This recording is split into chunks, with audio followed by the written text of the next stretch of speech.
Welcome everybody to another episode of Beer, Pizza and a Movie. Hello. That was Ross, I'm Harry.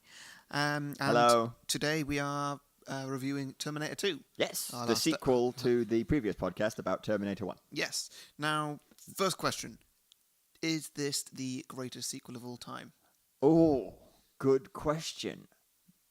Name some contenders. Jedi. Yeah, that's what I was thinking. Return of the Jedi might be the greatest sequel. And even though I prefer Jedi to Empire, everyone else says Empire is better. And Empire might be the greatest sequel of all time. I disagree. I can't think of any other. I've been trying to think, but I can't think of any others other than Star Wars that come close. But I think that this one is the greatest sequel of all time because it doesn't rely on a further film to. Yeah, it doesn't rely on a third one to If you finish compare the story. this to Empire Strikes Back and Return of the Jedi combined, I think this takes it. Good point. Yeah, I think so, because that was inherently a trilogy, whereas this was inherently a sequel. Yes. Look at Indiana Jones, inherently a trilogy. Yeah. At least looking at it now, it's a trilogy. Because the first movie comes to a close. There are literally no open plots. Yeah, it's like James Bond, isn't it? It's independent, separate stories for Indiana Jones. Whereas a lot of other first films in trilogies, they leave things open. Look at The Matrix, for example. There's there's the whole War of the Machines, same as Terminator. Yeah. Look at Pirates of the Caribbean. It's got a post-credit scene. Yeah. Which leads on which to made more for films. a good trilogy, I think, overall. Yeah. Although I think it would have still been better if it had just been one. I wouldn't. Yeah, definitely. I wouldn't put Pirates in our little series of sequels of films which were ruined by their sequels, but I do think the sequels didn't add much. Yeah, and Star Wars: New Hope, that like Darth Vader didn't die at the end. So, So that wasn't closed down. Open. Because they blew up the Death Star. That seemed pretty final. Yeah, but then Vader survived. Yeah, so Terminator 1 was a closed film, no open plots, and then they made Terminator 2. And built on the universe. They built on the universe, and it was flawless. Flawless. It's a great movie. I think it might be the greatest sequel of all time. And we have this little series is all about how sequels can really be terrible. Yes. But it's nice putting in a film where we can talk about how sequels can be amazing. Yeah. Because it made the universe a little bit bigger. It told us a little bit more about the characters. It introduced a new character. It tells us about the fallout from the previous one, with Sarah Connor being in a mental institution because no one believes that the things that she said happened. Yeah. So that's kind of exciting.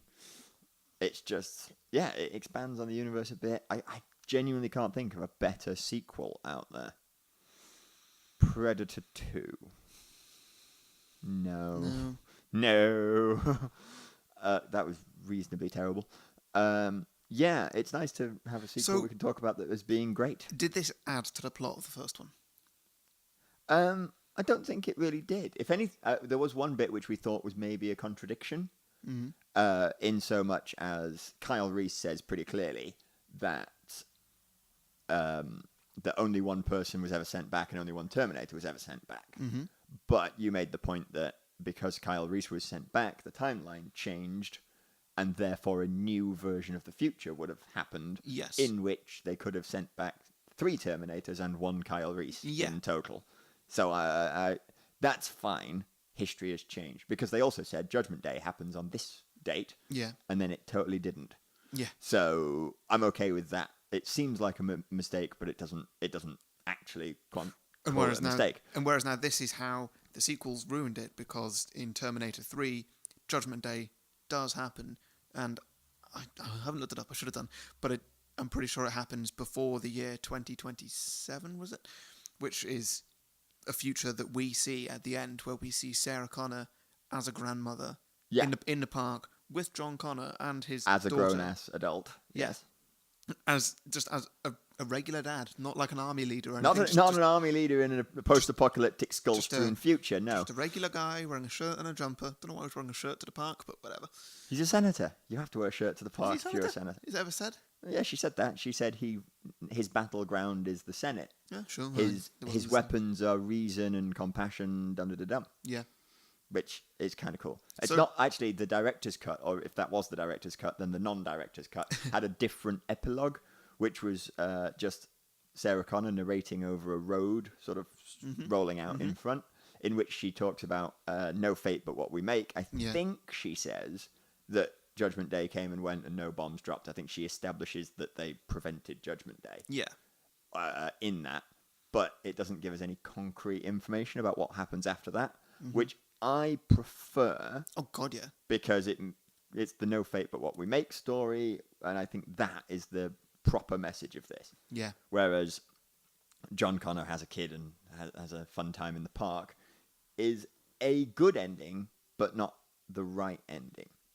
And also Terminator 3 establishes that ending is wrong, and then that film, I'm pretty sure, doesn't actually have like a sort of story from start to finish, or a message or anything. Yeah, it's just a series of interconnected explosions. Yeah, and then Terminator 4 was all kinds of issues with that film. Oh yeah, Terminator Salvation. Apart from the cast, which I think were perfect. Christian Bale as John Connor was really good casting. Unfortunately, everything else about the movie was awful. Anton Yelchin as Kyle Reese. Oh, yeah. He was really good as the kid. Yeah, as the child, Kyle Reese. Wasn't child, but he was young, like 15, he was younger. Wasn't he? Well, maybe, I don't know. He's one of those actors who can play various different ages. True. And he did a really good job, and I really wish that they got both of those guys back for Terminator Genesis. Yeah, I have no idea if they were approached, but they should have been. In principle, Terminator Salvation could have been a great movie. Hey, we're going to set a Terminator movie in the post-apocalyptic future world where John Connor's a grown-up. And I really thought, oh, brilliant, it'll be the story of how they got Kyle Reese to the time machine. Yeah. And then it wasn't that. Yeah, I know. It was a story about how Sam Worthington is magic super Jesus. I don't know why they did the Sam Worthington story. Because he was a first Terminator, and yet was better than any Terminators that ever happened after. Exactly. So that was dumb. It made a lot of issues. It also made you think, well, why didn't they send that Terminator back? Yeah, exactly. Like, instead of the rubbish Arnies, which were rubbish. Yeah. What was I going to say? Yeah, that Terminator 4, Terminator Salvation, that was supposed to be the start of a second trilogy. And that would have been fine. Which could have worked in the post-apocalyptic future separately. That would have been what I would call a useful sequel. If it was a trilogy of war movies that just sort of concluded with the time machine bit. Exactly. Yeah. Which we saw in Genesis. Yes. Sort of. No, we completely saw it. Oh, that's right, we did. Yeah, because then John says like that was the opening to the film. Yes, because John says to Kyle Reese something like, "Yay, we've won the." Well, no, Kyle Reese says, "Yay, we've won the war. That's it, over." And John says, "No, there's something much more important left to do. Yeah, we've got to send someone back in time. Well, no, not just stop the war, because they didn't. We know that Judgment Day happens. We have to send someone back to make sure I become the awesome dude I am and not a corpse." True. So that was the important part there. It wasn't about stopping the war, because Terminator 3 establishes that you can't stop the war, even though 2 says that you can. Yeah. And in 2, I feel like we've got an ending. Well, I think that in Genesis, but 3, 4, 5 took away their ending. I think that in Genesis, that's where they ruined the time travel a little bit, because that made it like you have to do these things to make sure they happen. But no, they've already happened. No, because no fate but what we make. We don't have to send people back in time to make sure they fulfill destinies, because there is no fate but what we make. Yeah, that's why it ruined Terminator 2's entire message by making new films. Like we established, the timeline gets changed every time you send somebody back. Yep. So you don't have the need to send somebody back to 1984 to do that. Although, to be fair, in that scene in Genesis, they were aware that a Terminator had just been sent back in time to 1984. Yeah, a Terminator that was nanotech inside John Connor's body that Doctor Who had put there. No. They sent Arnie back. They sent 1984 Arnie back. Did they? Yeah. But then they also sent nanotech Doctor Who John Connor back. You didn't see that happen, but that was much later. And so that was one that kind of goes with the future changes every time you change time. And so that made sense. But it didn't make sense because they did the other thing. Because all the other things. It conflicted within the same film. Yeah, so it was a bit of an issue. Yeah, if they'd stopped at 2. Yeah. Yeah, I mean, I wonder if James Cameron did 3, 4, and 5. No, James Cameron. I know he didn't do 5. James Cameron said that when he went to see Genesis, he didn't know anything about it. He endorsed it. He endorsed it, but I don't think he watched it until it was released at the cinema. He didn't know anything about it. He was just like, "Oh, I wonder what's going to happen here." Which is James Cameron sort of signing out, as in, look, do what you want. Look, I can't stop you making this film. Yeah. I don't know if he wanted to stop them. I don't know if he was okay, if he endorsed it, then obviously. But he was okay with it, but he didn't want creative control. He didn't want input, and I suppose if it was me and I created art and someone wanted to take that and go on with it, I'd either say, no, you can't, or I would say, no, just have at it. If I'm not doing it, then I don't want to be involved either. Yeah. I think that would probably be... I mean, that's probably what I'd do, but I know that Robert Zemeckis says Back to the Future sequels over my dead body, because he feels like he's told that story. He's done. And my prediction, this is a thing I predict, that is exactly what will happen. He's going to die at some point, unless he's immortal, which is possible. But he's going to die at some point. We've still got 2 weeks left of the year. That's true. 2016's been a swine, hasn't it? And yeah, he's going to die, and then somehow the rights are going to be available again, and they're going to go ahead and remake or put a sequel to Back to the Future, and it will be the worst travesty of all time. That's my call. He's said no, but I don't think it'll be the worst sequel of all time. I think it'll be a Ghostbusters female remake kind of sequel. That might be also terrible. Not because there's women in it. I'm just going to make that clear. But also, you haven't seen it, so don't go calling it the worst sequel of all time. That's true. It is possibly the most unnecessary sequel of all time. Also, it's not a sequel, is it? It's a reboot. Maybe if it had been a sequel, I'd have hated it. I'd have hated the concept of it less. Yeah. Because Star Wars works 30 years later. Yeah, but a lot of effort. Ghostbusters could have worked 30 years later. A lot of effort was put into that, and Star Wars is something else because of its fandom. Because Star Wars. Yeah. Yeah. Ghostbusters has nowhere near the fans of Star Wars. No, that's true. They're not nearly so rabid. There aren't Ghostbusters conventions and a Ghostbusters celebration every year. Yeah. And there aren't 1,000 video games and whatever. Yeah. That's true. So, yes, Terminator 2. I much prefer the ending with the no fate but what we make than the Senate ending. Yes. But either one works as the end of a little biology of two movies done, where 2 adds to 1. Well, do you think 2 takes away from 1 in any way? 1 being a full-on horror film, 2 being essentially a kid's film? No. Because 2 was 18 rated. It's not a kid's film. No, it was not. If it was 18 rated, there would not have been the humour that was in it. Pretty sure it was 18. It might have been 15. There was some swearing. The first one was 18, I'm pretty sure. The second one, I think, was a 15. There was some swearing. There was no gore. There was like little trickles of blood here They and were there. They were both adult themes. There was a lot more. There was a lot more gore in the first one. The first one. That's true. The first one was a bit more body horror, a bit more gore, a bit more. Yeah. But then the bit at the end, running away from the T2, was terrifying. No, it wasn't. It was much scarier in the first one. The first one was scarier, I think, but the second one was. First one still literally gives me nightmares. 2 nights ago, I had nightmares of the first Terminator before we watched it. Just knowing you were going to watch it. I watched Terminator 2 when I was much younger. Yeah. So Terminator 1 possibly didn't scare me as much as 2 did, because I saw myself in John Connor more than I saw myself in Sarah Connor. Yeah. So I saw a kid running away from a monster in 2 while I was a kid. Well, Terminator 2 I saw myself in that film more than Sarah Connor. I could detach from it more. T2 is a buddy movie. The main character is a child. It's certainly more humorous. It's all seen through a child's eyes. That's true. It's a bit more humorous, but it is not a film for kids. I don't know. It's not a film for kids. It's got a whole lot of... It's as much a film for kids as Terminator Genesis is. Just the audience these days has changed. Yes, the audience has definitely changed. I want to know what the age rating is on Terminator 1 and 2 now. Okay, well, 1 I'm almost positive was an 18. 1 was an 18. I think we agree on that. I'm pretty sure 2 was reasonably highly rated. It was 15 or 18, I think. Bear in mind, this is 1991. It could have achieved the same level of gore and horribleness and ended up being a 15 because it was 7 years later and the rules change over time. What you could do now in a 15, you couldn't get away with in an 18. References to sex and drugs and violence and stuff don't get you a high rating anymore. Not straight away. You can drop plenty of F-bombs and keep a 15, no problem. It's references to drugs that tend to push you to an 18 nowadays. Violence doesn't really do that. Okay, so... What do we got? Guide film distributors were advised that scenes in the psychiatric hospital... Fair enough. That was pretty terrifying, yeah. Detailed in the accompanying cuts. Would need to be reduced to achieve a 15 certificate. The amendments were made, and the film passed at 15. There you go. So it was a 15. I wonder what they... So they were aiming for a 15, but they had to... They accidentally made an 18, and then...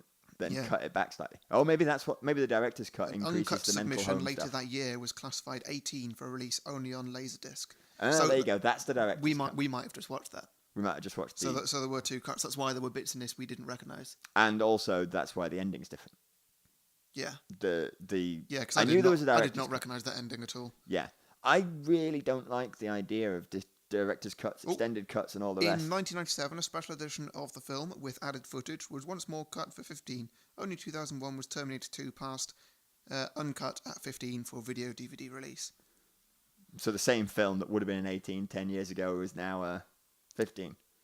Yes. So well, there you go. You heard it here first, folks. Films cannot change, but they can change their rating. So you say you heard it here first, but this article does say originally posted August 15th, 2012. Yeah, but if you read it there, then you heard it here first through the medium of your ears. Maybe. I'm claiming exclusive audio. But what if the writer of that article told somebody? Yeah, like it's... Yeah, all right, fine. It's possible. Unless you know the writer of that article, there's a good chance you heard it Maybe here I do. first. Maybe anyway, I do. I'm generally not a fan of director's cuts or extended cuts I'm whatever. I'm a fan of director's cuts. I'm just not a fan of studio cuts. If If a director makes a film, the director should be able to actually make the film. Oh, that's true, actually. Yeah. Okay, I guess if there is a director's cut, I'm not a fan of the fact there was ever a cut before the director's Exactly, cut. yeah. Yeah. There should be one version of the film, in my opinion. Yeah. And you should release the best version that can possibly be made, judging by the artistic merit of everybody involved. And in the end, it should be the director's decision, because he's the person, or she is the person who's made the film. Mm-hmm. And if the studio's getting in the way, then why did you hire that director? Exactly, yeah. And that's something that Marvel's quite guilty of. It is a bit, yeah. Sacking a director for doing something wrong. Well, not sacking a director, but just they leave Switching on directors creative or- differences. Yeah. It does happen quite a bit. Yeah, that in is a bit Marvel of a films. shame. But yeah, I really think that if the movie was supposed to be a 3.5 hour movie, Mhm. then release it as a 3.5 hour movie if that's what you think is the right way of doing it. Don't release a 2 hour movie and then later release a 3.5 hour movie and say, oh, we made a longer version. Sounds like you're talking about Batman v Superman. I am. I'm actually also You're slightly, very much exaggerating the numbers. I'm slightly talking about Lord of the Rings as well. Okay. I like a long movie if it can keep me interested. I Mm-hmm. feel like if you want the extended cut to be if you feel the extended cut, Peter Jackson, is the proper version of the film, release that at the cinemas. The studio probably wouldn't have done it because they make less money if they release longer films. If the film's longer, they can air less of them in a day, and people are less likely to go like, "Oh, that film's 4 hours. I'm not going to that. I'm not sitting in a cinema for 4 hours." If that's your artistic vision, that should be what you release. Well, that's fine because that is released and you can watch that. Yeah, but there's two versions.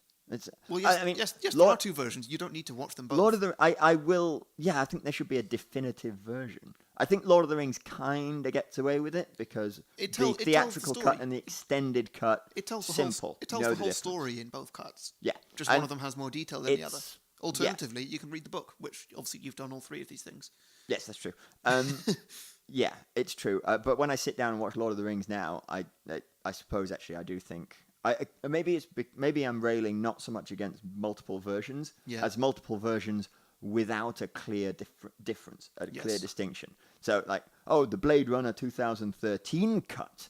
Have you seen that one? It's got that one with the unicorn in it. Oh no, I've only watched the 2011 cut, which doesn't have the unicorn, but it does have the bit where Deckard thinks he's a replicant. Yeah. Like, oh well, what about the 1989 cut? Where just one version of Blade Runner, please. Yeah. Yeah. Like, I mean, if one is theatrical and one is extended, Mm-hmm. that's reasonably simple. I don't think like Lord of the Rings seems to manage it. Yeah. It's one of the examples where it works. I've not seen the Batman vs Superman extended, but my problem with Batman vs Superman partly was there was too much in it. So Yes. extending it, probably not a good move. Suicide Squad extended, I might enjoy. I find that weird. That's one that they've released both cuts, and it doesn't make any sense because it's less than 15 minutes difference. Yeah, see, Lord of the Rings added almost an hour to each Exactly. movie. Yeah. So it made was- a big difference. Whereas Suicide Squad, it only builds it up to 2 hours 17. That's not a long film. No, it's not, is it? Yeah, and if your extended cut is a real... And they call that extended, whereas Batman v Superman they call ultimate. Yeah, no, don't call anything the ultimate cut. Extended cut is the option. one is a better film than the other, so I'm going to call that one the ultimate for 2. Is that the longer one? Yeah. All right. But Batman still, Superman. I think calling it the uber cut or the ultimate cut or the mega cut or something, it's just a different cut. If you make it extended, that makes sense to me. The extended cut of Lord of the Rings is for Lord of the Rings geeks only, in a way. And if you make Suicide Squad, which is an extra hour for DC comic nerds only, and you make it kind of plain, look, you'll probably not like this film if you're not a DC nerd, so don't bother. Yeah. Then that's fine. If I was trying to convince someone Lord of the Rings is a good film, I'm not showing them the extended cuts. I'm going to show them Fellowship of the Ring in its theatrical form, which is about 2 hours 10 or something. It's a little over 2. Yeah, so it's watchable. It's longish, but I mean, I still haven't seen the Hobbit extended editions. I want to. I will watch them eventually, but I haven't got round to it. Sounds like a tough day. Yeah, we should do that. We should definitely watch that. I don't know. I mean, I already thought that The Hobbit was... I'm not going to say too long, because I don't think too long is a valid criticism of a movie inherently in itself. Yeah. But you shouldn't have made 3 movies out of a flimsy book. Nah, but that's common knowledge, Anyway, so we don't really we talk talked about The Hobbit already. So why don't we talk about Terminator 2 some more? Who was the best actor in Terminator 2? We haven't done best actor things for ages, have we? Mm. That's because we've all seen these films before. I think I know was pretty good. Sarah Connor is amazing.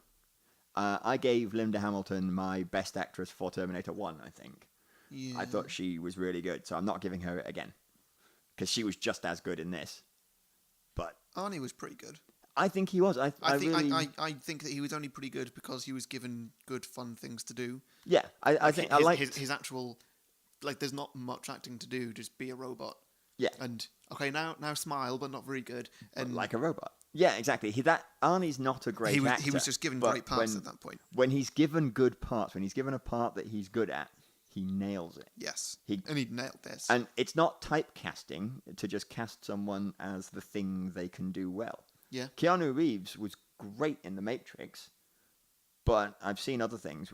Constantine, he was awful, in my opinion, because he basically is Neo. Yeah. Just bumbling his way through Hollywood, making huge impact, but and loads of money and being super successful, but not... I think I want to give it to Miles Teller. Was it Miles? Who's Miles Teller? The guy who built Skynet in this. Oh, yes, Miles Dyson. Who am I talking about? Miles Teller? Is that the guy from Whiplash? It might be. Yeah, didn't he play Captain Fantastic? Mr. Fantastic. That's Miles Teller. Miles Dyson. Miles Dyson. He was good. Yeah, he was good. I'm giving it to... well, that's the character, not the actor. Incidentally. Oh, yeah. We're not confused. Harry just doesn't know the actor's name. Yes. We can tell the difference between fiction and reality, listeners. Sort of. Yeah, I want to give it to Robert Patrick. The T-1000. Fair enough, yeah. I really one of the things that I liked about this movie, where I say it expanded on the universe. Yeah. I like the fact that they sent back a Terminator this time who's capable of subterfuge and who is capable, not just because he can morph, but he's capable of talking to humans and tricking people and asking questions rather than just walking in with a shotgun. Yeah. Which he obviously could have done, but he was capable of investigation. And even slightly smirkiness, almost enjoying his job, which seems weird, but it worked. If they'd overplayed it, if they made him some sort of smirking Joker-style murderer, then that would have not worked. But it was just little moments, little beats where he wags his finger at Sarah Connor. I like that. And, I think that should have been cut. No, I don't know. I like that. So, that's the thing that clearly makes it a kid's film. No, it doesn't. Things like that. That's... Also, he was going insane at that point.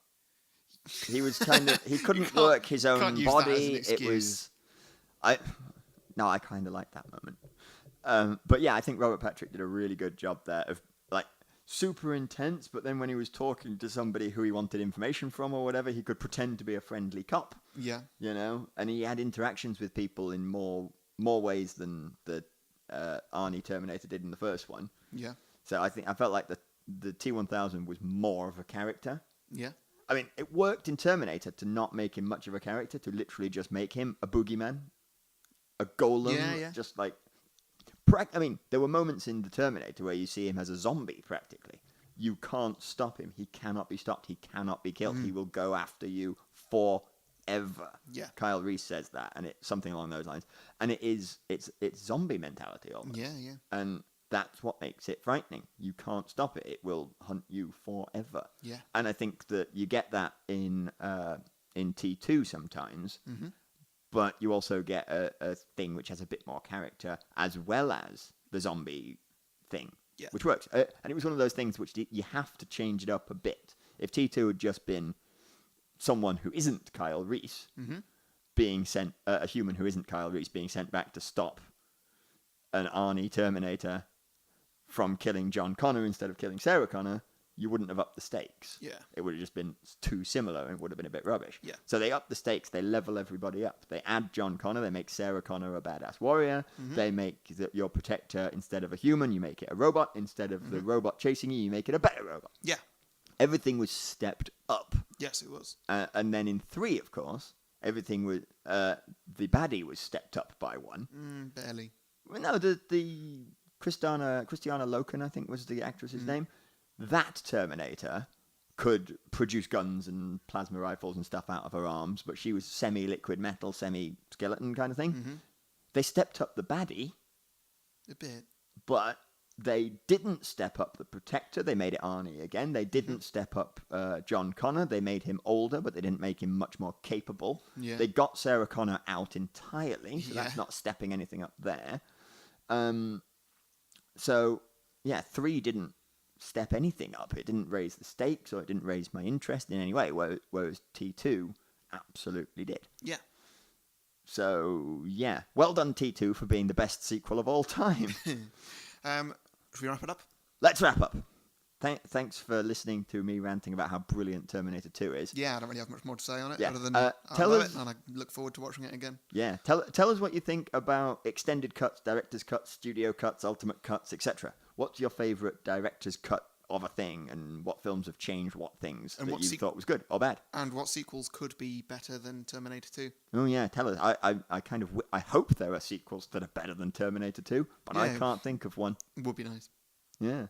I Cool, wish more anyway. sequels were better than Terminator 2. I wish more sequels were as good as Terminator 2 is. Yeah. So all your responses on Twitter, at Beer Pizza Movie, and we'll see them there. Cool. Well, we'll talk to you in the next episode. Oh yes, see you next time. What are we doing next time? Police Academy. Police Academy. See you next week. Right, see you Next later. time, whatever. Police Academy. Bye. Bye.